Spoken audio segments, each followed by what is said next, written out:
একজন পুরুষ যত খারাপই হোক, তার ঘরে যদি একজন নেককার স্ত্রী থাকে, তবে সেই স্ত্রী হাজার কষ্ট পেলেও, অনেক কষ্টে থাকার পরেও সে সংসার কিন্তু টিকে থাকে। তাই বন্ধু, আপনি যেমনই হন, স্ত্রীকে ভালোবাসুন। সুন্দর মনের থেকেও এখনও সুন্দর রূপের কদর অনেক বেশি।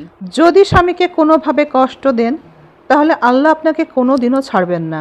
যে স্বামী আপনার পরিবারের জন্য সম্মান, যে আপনার রিজিকের ব্যবস্থা করে। আমরা সব সময় সবাই অপাত্রে ভালোবাসা দান করি। যে ভালোবাসে, যে ভালোবাসতে পারে, ভালো রাখতে পারে, তাকে আমরা ভালোবাসি না।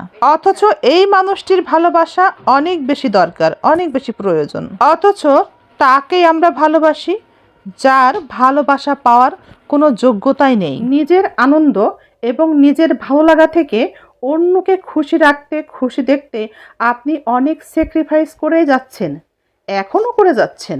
দিন শেষে দেখবেন আপনার নামেই খারাপ স্বার্থপরের দায় রটিয়েছে। পৃথিবীর অধিকাংশ মানুষের মধ্যে দুইটা রূপ কাজ করে, এক বাহ্যিক রূপ, আরেকটি ভিতরের রূপ।